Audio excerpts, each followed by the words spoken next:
Hello everyone and welcome back to Let's Play Europa Universalis IV with me, Alfapiomega, Meiou and Taxes, and Denmark, Norway. So I'm starting this episode through the event called Better Centralization, which gives us a maximum centralization of plus 15. And I believe that's a bonus of plus 5, yes, because we had maximum centralization or improved centralization of plus 10. So now we get 5 extra. So I'm gonna start the policy. Oh, I'll need to wait for it to kick in. And missionaries upset the natives on Osterbotten yet again. Damn, these guys are super pissed at us right now. Let's hope that we can finish the colony without any incident. Because, you know, it should be done in a year and something. So, let's hope. Hope is eternal, I guess. Church reforms. Over the centuries, the Catholic Church faced many issues never dreamt of by the apostles. When these issues grew pressing enough, the bishops of the Church would meet with the Pope to debate the matter. After deciding on a course of action, the Church would disseminate the new doctrine throughout the Church. By the way, this is a result of a church... What's it called? Church conference? No, not a conference. I forgot the name for those meetings. But one of them is taking place in Lüneburg right now. New priests were given a benefit from the church to provide them with an income while doing God work, but in return were expected to pay their first year's income, or anata, to the church. This provided bishops with an income, which made the position more lucrative and more tempting for noble sons, but it also increased the poverty of the average priest, and so drove educated middle-class men away from priesthood. Since the bishops themselves also paid the anata, it also encouraged the bishops to tax the peasants on their land heavily, leading many peasants to see the church as no better than any other baron or a duke. In 1542, the church officially abolished the practice of paying the anata. This was significantly cut down on similar events. The will of the church have been made clear to us. So yeah, that's one thing that's happening. The second is that our king, Mats I, has now in June given an order to upgrade the university in Norge from a local university to a renowned university. Wait, what? Oh crap. No, he didn't. We're gonna help the merchants of Tunsberg. Okay. Afterwards, we're gonna get the renowned university. Damn, that came in a really wrong moment, but okay. By the way, our investment in Galib is starting to pay off because the population here has an urban gravity of 6.19,000. And with the trade wharf built, it's gonna increase even further. And I'm considering building some more structures there to increase it further more, because it would kind of be cool. In the meantime, Bergenhus is also growing. There's 19,39,000 people living in the city there at this point. And it would kind of be cool if we could build a workshop there or something else. Man, we need so much gold and we're getting only 14 per month. That is not enough, not enough. And Osterbotten is going to be done soon. One more thing that I want to mention before we move on is the fact that right now we're not going to continue with investing into technologies, but we're going to go with finishing the exploration ideas, which will give us quite a lot of things, and we're also going to finish the bureaucratic ideas, which will also give us a lot of things. Plus, once we finish, or once we give the order to build the university for the treasure that we have now, sorry, I'm gonna build 5 extra ships that we can, because we haven't really improved our navy in a significant time, but I might build 1 galleon in the meantime, depending on what the benefits of ships will be. I might want to protect the South Baltic and North Baltic. I'm the last time that I sent any ship to the North Sea, it just said that it's gonna be a downright loss. I think we have too many provinces to make any difference here, so yeah, I should build more buildings and that will be much better. Actually, where does the North... It goes all the way here, so if we colonize this province, we're gonna increase our income from trade to... Freaking pirates, man. Utrecht. Yeah, but they have no effect. Our ships are keeping them clear. Good to know. Our colony in Osterbotten has finished growing and is now a full-fledged province with a population of 8,473. Awesome. So I'm gonna send these guys to Tersami, which is the last province that we are going to colonize here, and then we are off to thinking about Greenland, because that would be pretty cool. Some of your provinces lack core. Really? Osterbotten? How come? Wait, was that? How much did I pay for that? It did not say. Well, it's our core now because we have colonized it, but yeah, it's producing livestock as well, while Vienna is producing fish. And it's gonna be finished soon as well because we have had some assimilation events. Oh, Tana. What the hell is Tana?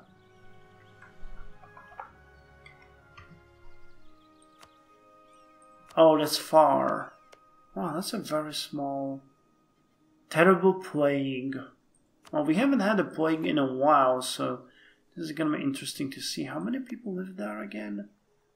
Well, fairly developed city for its size.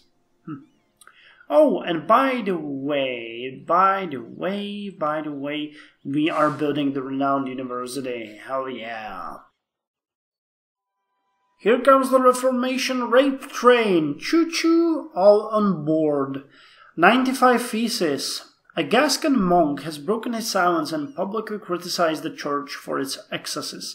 Writing in everyday language in place of Latin, he argued that God demanded belief, not good works in order to be saved. He then went on to point out 93 examples of the church violating this principle, focusing especially on the sale of indulgences. Some say the monk nailed his tract to the door of the mall church for all to see. All we can say for certain is that he sent a copy to the Archbishop of Guyana. 70% chance of 20% of the population will embrace a heretic faith in Alsund. So let's see, do we have something? Not yet. By the way, the Ottomans have actually invaded Hungary and are trying to get what? Attack against Hungary in the Turkish-Croatian War for the Sultanate of Rum, so just territory. Croatia was released by Hungary, which is probably the most biggest effect of the war. What is this? Moldavian separatists. Oh, okay. So we're having trouble there. I have finished the construction of the port in Galway, but it hasn't still recalculated, so I'm waiting. It's 141 days right now. We'll see. Oh, and a treasurer has died. Can we get someone? Not yet. Well, I'll have to. Acoustical writings. Publish it across the nation. We're also building the 5 ships that I was speaking about, 2 in Skåne and 3 more around here.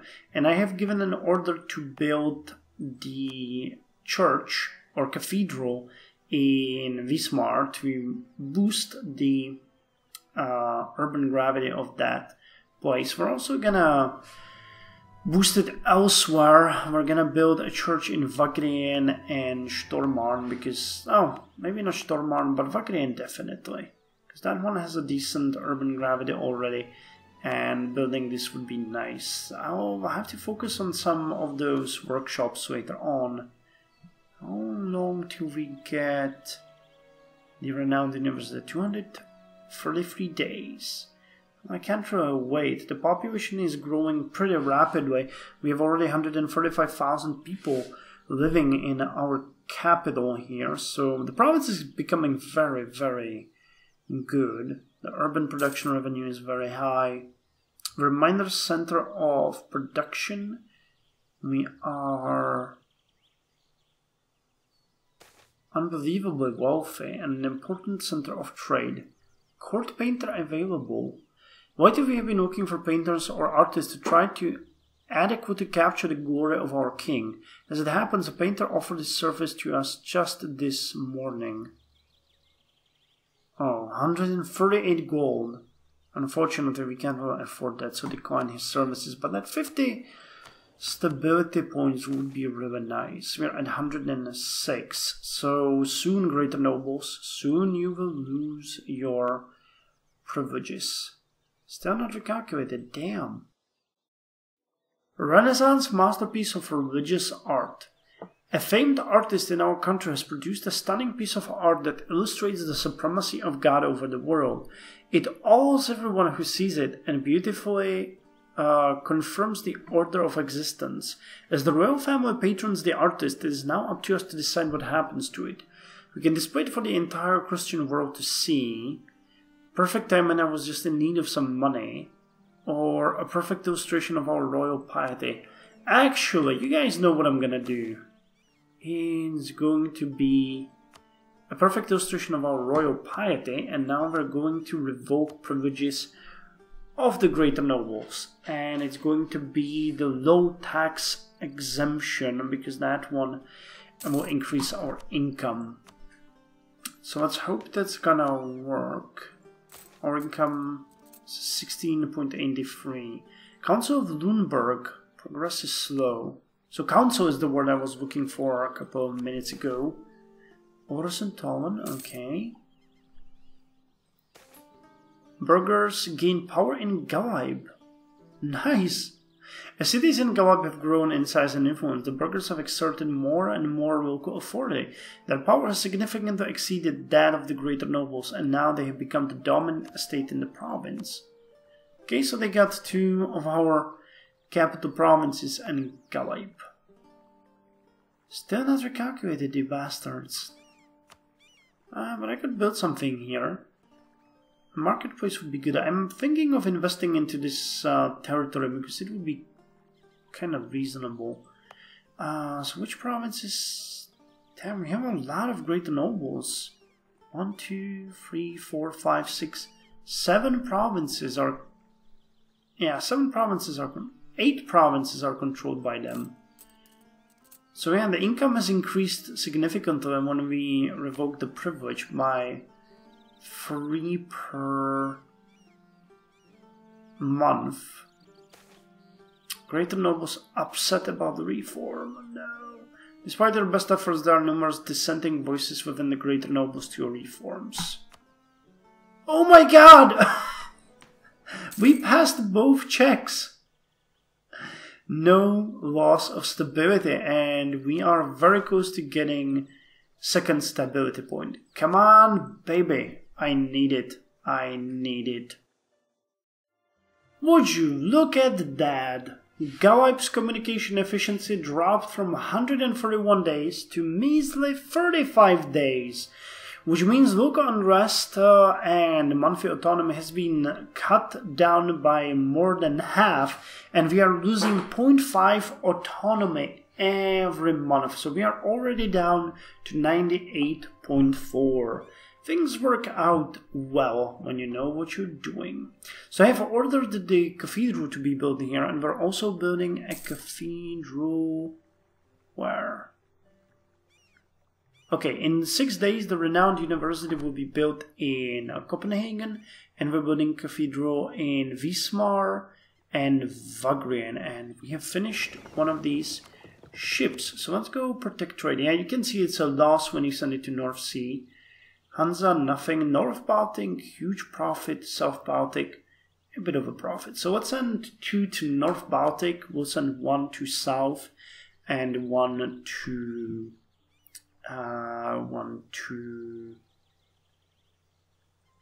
one was it? Alright, South Baltic. Was it offering us Dniester and Vistula? I'm a bit confused right now.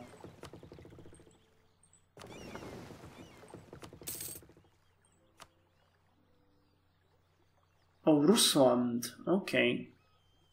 How the hell would you do that in Rusland? Oh, it's probably here in the Gulf of Finland.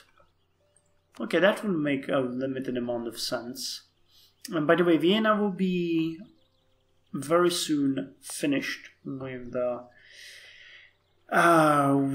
colonization, and that leaves us with the question: are we going to go for cavalry suit now or later? Actually, I don't think we're gonna go for it now. I think we're gonna invest into Iceland and build a port there so that we can lower its autonomy as well. But we'll need to significantly boost our trade ports net to make it worthwhile. Because it's nice that Galip will have this, but we'll still have like 50 days, I think, maybe even more at this point if we just build a port in Iceland. It's still better, but I think we'll get something like this. Yeah, very poor communications, which will lower the autonomy to something like 80, maybe 80, which means that Greenland will have around 100. So we need a bit more level 2 ports and a bit more roads and everything. So let's not hurry specifically. Let's just enjoy ourselves and make sure that we know what we're doing. The investment into colonial maintenance are very small, so I might do it anyways, just for the hell of it, but we're behind. We need to improve the ports first, or at least that would make sense. By the way, you're lowering the... Yeah, you're lowering the autonomy of other provinces here as well, because they are connected to you. But not this island, or this island, because they have no land connection. Okay, so just these. Orkneyar. That's pretty good. We're gonna get a bit of extra income and land force familia out of that. So hey, you can go and protect trade for us in North Baltic. You can go and protect trade for us in South Baltic. I still think that the game is lying a bit, but It is 7th of March, 1547, and a couple of months ago we have finished the colonization of Vienna, which is now a fully fledged, fairly big province with the population of 77,000. So I am considering of really building a couple of ports. I would like to build one in Norrlandene, where we already have a fishing port, but for that we'll need to build a commune hall there first. But hey, why not?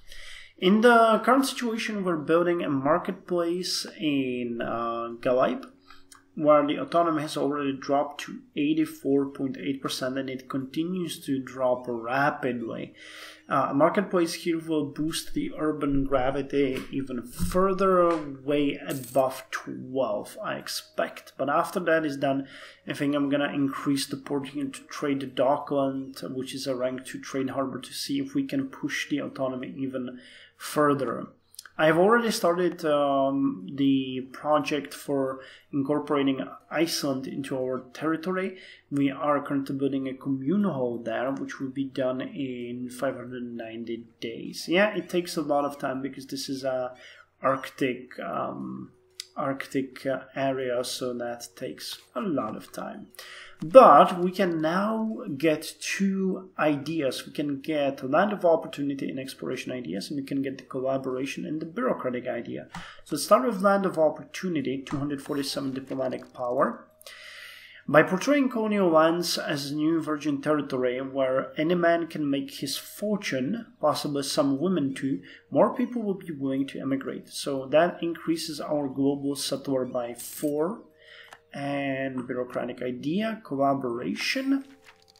As we integrate locals into our bureaucratic system, our people will feel they have a larger stake in government and be more accepting of government presence in their lives. Construction time lowered by 20% and state maintenance lowered by 10%. The next one will increase our administrative efficiency by 10%. We could invest in a new technology, which is the battlefield medicine, but I don't feel like it. It's too expensive at this point. Well, we have taken the colonial ideas further, and I wanted to start with the Greenland colonization, but we really can't because we need diplomatic tech 25 if we have one of the colonial ideas of the Greenland policy active. So instead, I think we're gonna try to colonize Nunatsiavut, which is a very small province with 1,000 people or so in there. And we'll just use it as a small hold for us. I wonder how it's gonna work. I'll use it as a testing ground for the communication efficiency. I won't, for roleplay reasons, go much further than that if we can't really get things done. There's a huge wasteland, so this is just though I guess these shore provinces could be colonized as well. We'll see how this goes. Colonists will arrive in 210 days. Our army from Vienna has reached Sealand. So let's see, could we get... I really want to get more infantry, at least 2 more infantry, and then I would maybe like to get 2 artillery. Actually, here we have 1 and 1, yeah, so that would be 9 and 8. Another church reform. Over the centuries, the Catholic Church faced many issues never dreamt of by the apostles, and so on. One such issue was nepotism. Technically, priests were not supposed to have children, since they were celibate, but it was all too common for a priest or bishop to keep a concubine and then introduce their children as nephews and nieces who could not inherit their father's estates directly, so instead received church position or favors. In 1548, the church took steps to end this practice, which had become endemic in the upper ranks of the church. This was significant to cut down nepotism and bishop mistresses' events. Interesting. Okay, but before I close this episode off, I want to apologize if the previous recording seems a bit abrupt because the game crashed right in right while I was talking, basically. So I apologize if I had to cut something out. Because I haven't checked it yet. We have, however, founded the colony of Nunatsiavut due to the fact that we have got those colonial ventures, and I have recently moved 2,000 people there to serve as a garrison. And with these people now, actually, we're not getting any attrition, so I can lower the army maintenance even further. I don't really think an uprising here is a big risk. We have a 3% chance. Oh, it might happen. There are 2 barks here, which is kind of funny. But yeah, we have penetrated into the new world. What a distance. The Iceland province of Skalholt is building a commune hall, and right when it will be finished, we're gonna start building a port there. I actually think it costs like 280, so I can't really invest into anything else, but I have invested previously in the warehouse in Skane, which will help us a bit with our situation here. And I don't think I showed you that the urban gravity in our capital is actually 180,000. We're a regional art and intellectual center now, so things are looking fairly good. I'm thinking though that we might want to invest a bit into Sealand, Skåne, and maybe start improving the provinces of Fyn and Laland, who have suffered greatly. Maybe even the other provinces here, like Bleking, Halland, and others. But still, the ports are absolutely something that we need to do as a priority. Galip's autonomy has dropped to 78.4, which is awesome. The urban gravity is now 11.14, so the population here is growing, and I wanted to further its growth, but it's starting to be a bit expensive. So the trade dockland, however, might be a good choice. It's gonna increase the urban gravity by 5%, base urban gravity by 0.5. Give us a bit of a... Oh wow, our land force limit has increased by 3 extra ships. Not even fast enough to build that. Which reminds me that I wanted to build some shipwrights. Originally in Rügen, where I could build it immediately, but that would give me another 5 naval force limits. That's not exactly what I was after. I would like to catch up with the ships and not make it harder. But hey, as a test, because someone claimed that the military harbors don't help with communication efficiency, I think I'm gonna build it just here at Hjältland, where we have 100% autonomy. Communication efficiency is 117 days. To see if it helps or not, it's about halfway through, so if it works, we should have the same communication efficiency as we have here, 35 days. That's a good test, I like that. This will be finished when?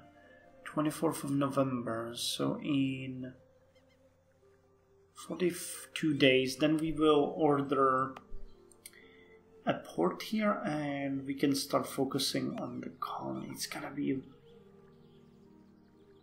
Well, it's about as far to Iceland as it is from our capital to Iceland. So if we can get Iceland sub 50 autonomy, building a level 2 port in Galip and then Iceland, then we have a chance to have a lower than 100% autonomy in the colonies, but I'm not entirely sold on that idea.